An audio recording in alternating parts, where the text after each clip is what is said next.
Fala pessoal, tudo bem com vocês? Aqui é o Jonathan falando. Estou com a camisa aqui do Paulista, o Galo da Japi, para falar sobre ela, a quinta divisão de São Paulo, a famosa Bezinha, que vai ter nesse final de semana, iniciando a sua fase de quartas de finais, depois de duas fases de grupos. Vamos começar com mata-mata, 8 equipes ainda estão vivas, na briga, no sonho de conquistar uma das duas vagas de acesso para a Série A4 Paulista do ano que vem. Então já peço você deixar o seu like e daqui daquela força se inscrevendo e divulgando esse vídeo e os outros do canal. Bora lá falando de Bezinha, futebol mais alternativo possível dentro do cenário paulista, que vai chegando na sua fase, né, decisiva e que reserva bastante emoção a vir. Então bora lá falar um pouco mais sobre cada um dos confrontos desta quarta de final, iniciando para mim pelo confronto de maior disparidade, que tem um maior favoritismo, claro, que é Tanabi versus Inter de Bebedouro, a ida na casa do Tanabi e a volta em comando da Inter. A Inter chega com a melhor campanha desta segunda fase como a grande favorita neste confronto. É uma equipe que vem crescendo. Os dois times estiveram no mesmo grupo na primeira fase, a Inter vencendo os dois jogos. A Inter foi terceira naquele grupo, o Tanabe foi quarto. Porém, a segunda fase da Inter foi muito boa. Tudo bem que é um grupo um pouco mais acessível, com Ecos e Mantiqueira, mas a Inter enfrentou o Paulista duas vezes, um confronto direto ali das equipes que estão nessa fase. E a equipe venceu os dois jogos, inclusive fora de casa, de Jundiaí, o que dá uma moral enorme. Parece que é um time que vem crescendo no momento certo e chega como favorita nesse confronto contra um Tanabi que classificou em quarto, não empolgou tanto assim na primeira fase, mas era um grupo difícil, e que na segunda fase se classificou como uma das melhores terceiras. É uma equipe que tenta virar essa chavinha, né? Tenta, talvez, no mata-mata, recomeçar tudo e, quem sabe, surpreender. Para isso, vai precisar vencer esse jogo em casa. Se não conseguir uma vitória aqui e deixar para decidir fora contra um time que vem em crescimento, que vem em alta como a Inter, vai ficar muito difícil para o Tanabe conseguir essa reviravolta. Esse jogo de ida em casa é muito decisivo para a equipe, né, do Tanabe. Continuando, que talvez aquele que tende a ser talvez o confronto mais equilibrado, né, e talvez um de menos gols, que é Colorado, Caieiras e Tupã. E o porquê disso? O Colorado Caieiras é um caso à parte dentro dessa bezinha, porque é uma equipe que vem sendo marcada pelos jogos equilibrados. Poucos gols, diferença sempre ali de um gol a favor ou contra, muitos empates na primeira fase. É o time que passou em quarto no seu grupo, tudo bem, mas passou assim, sofrendo poucos gols. É o time que tem a melhor defesa da competição, sofreu 5 gols na primeira fase, 5 na segunda, mas o ataque também tem muita dificuldade de produzir. Se classificou na primeira fase tendo saldo negativo, fez 4 gols, na segunda até conseguiu um saldo positivo de um, fez 6, mas é um time que é muito travado, sempre faz jogos muito chatos, muito equilibrados, seja contra adversários mais fracos, seja contra times mais fortes, né? O roteiro dos jogos do Colorado vem sendo o mesmo, sempre muito equilíbrio, jogos muitas vezes de poucas emoções, muito por conta disso, de ser um time que se defende muito bem, que cede pouco para o adversário, mas que também tem muita dificuldade para criar. E vem assim que vem passando, e que vem conseguindo sobreviver, nessa bezinha e chega ao mata-mata. Essas são características que podem fazer diferença. Uma equipe que sofre pouco gols no cenário de mata-mata é algo, uma característica que é muito útil. E até por essa característica, por ser um time que se rende melhor defendendo, essa questão de campo acaba importando até que menos nesse confronto aqui. Porque o Colorado é que se sente mais confortável jogando fora de casa, jogando de maneira fechada. Contra o Tupã, que foi muito bem na primeira fase, se classificou em primeiro no grupo que tinha Araçatuba, tinha a própria Inter, Tanabi. Os outros três times que estavam no grupo do Tupã também estão nessa quarta de final, mostrando a força daquele grupo. E o time na segunda fase aí já oscilou mais. Terminou atrás o Flamengo de Guarulhos em segundo. Chega a esse mata-mata. É o favorito, dono da melhor campanha, mas contra um adversário bastante perigoso, um dos times mais chatos possíveis para se enfrentar. E conseguir um resultado positivo na saída pode ser fundamental para isso. Se tiver que jogar fora de jogo de volta em casa, com o Colorado podendo se defender, sem ter a obrigação de sair em busca de resultado, isso pode ser bastante perigoso para a equipe do Tupã.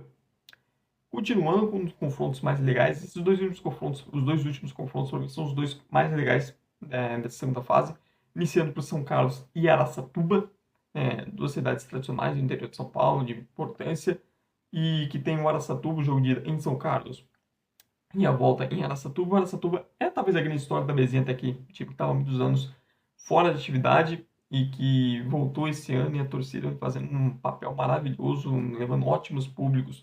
O Ademar de Barros sendo líder em disparada, em média, levando média, inclusive melhor que alguns times de Série B brasileiros, Série C, Então vem sendo um destaque muito legal e isso vem impulsionando a campanha do time contra um São Carlos que foi muito bem na primeira fase, se classificou em primeiro no grupo que tinha Paulista, Flamengo e Colorado também. Os dois grupos, no grupo 1 grupo 2 os quatro times que passaram na primeira fase nesses grupos se classificaram para as quartas, enquanto o grupo 3 já era expectativa que fosse o grupo mais fraco. Não teve nenhum representante passando na segunda fase. E o São Bernardo foi muito bem naquele grupo, um grupo bastante equilibrado, passou em primeiro. Porém, na segunda fase, não conseguiu repetir esse bom desempenho.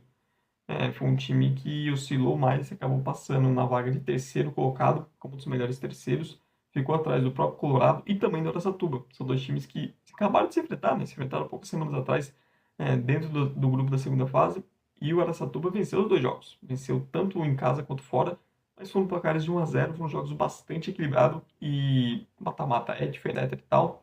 Mas deu uma tônica, né? Mostra como o Araçatuba é hoje um time mais pronto. Se tem um favorito nesse confronto, é a equipe, até pela questão do fator de casa.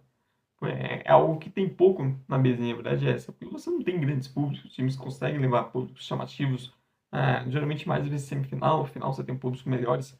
E o fator da Araçatuba ter esse diferencial, de ter um fator casa forte, é algo que no cenário de mata-mata tem um peso maior e pode fazer ainda mais a diferença, ainda mais se o time conquistar um bom resultado na ida fora de casa. Então, São Carlos é vencer. Não tem outro cenário para pensar em classificação, tem que vencer esse jogo em casa e precisa ser a equipe da primeira fase, que terminou em primeiro num grupo difícil, e não o time da segunda fase, que oscilou bastante e por pouco, inclusive, não se classificou.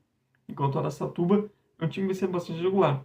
Foi muito bem na primeira fase, brigando pela primeira posição no grupo Tupã, foi o líder do seu grupo, não era um grupo fácil, então é um time que vem bem, uma das melhores campanhas, e é um candidato forte ao acesso. E se conseguir passar, vai pegar uma confiança e com a torcida crescendo, o apoio do público. É um time bem interessante, é uma das histórias mais legais dessa mesinha. E o último confronto, não à toa, é o confronto, acho que junto com o Colorado e Tupã, mais equilibrado, entre Paulista de Jundiaí e Flamengo de Guarulhos, a ida em Jundiaí e a volta em Guarulhos.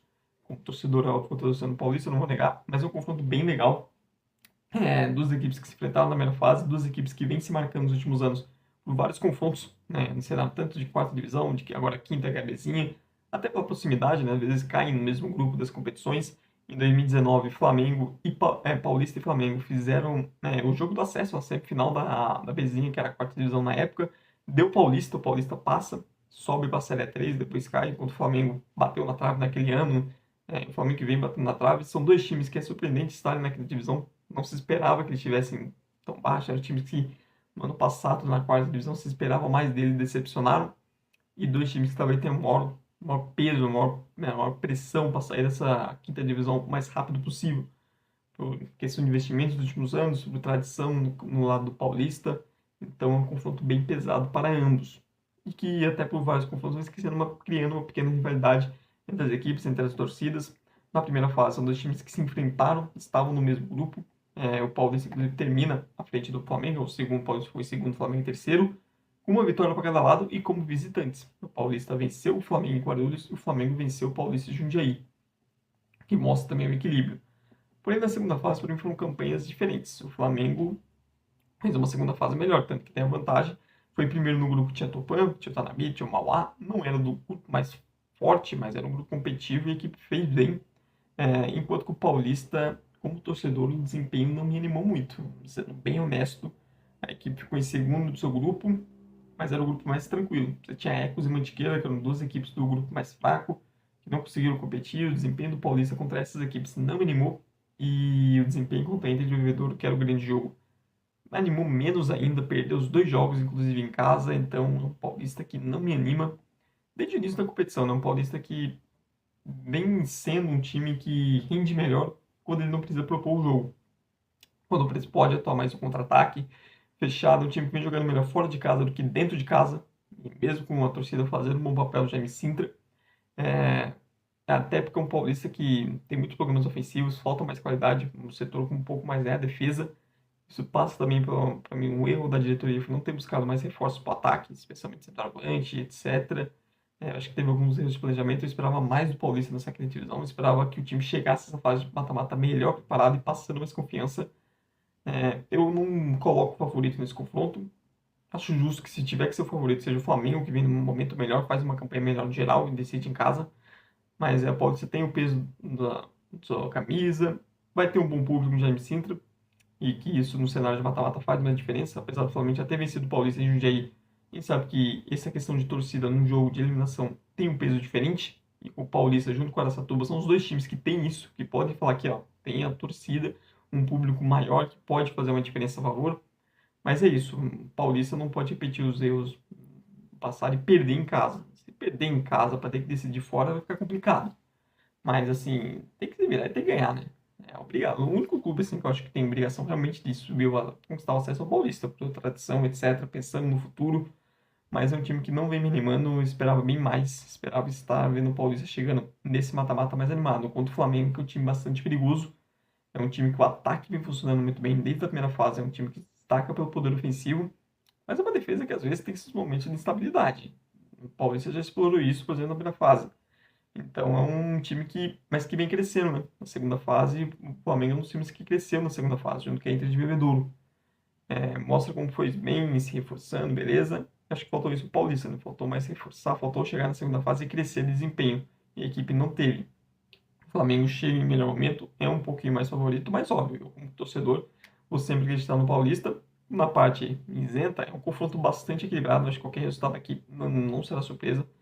Junto com o Colorado e Tupã são os dois confrontos mais equilibrados para mim. Ida nesse sábado no Jaime Sintra e a volta no final de semana que vem, no outro sábado, em Guarulhos. Mas é isso, pessoal. Essas são as análises aí dos confrontos da quarta de final da Bezinha. Lembrando que nesse final de semana temos jogos de ida e no outro final de semana os jogos de volta para definir as 4 equipes que vão para a semifinal e aí sim decidir as 2 vagas para o acesso para 4.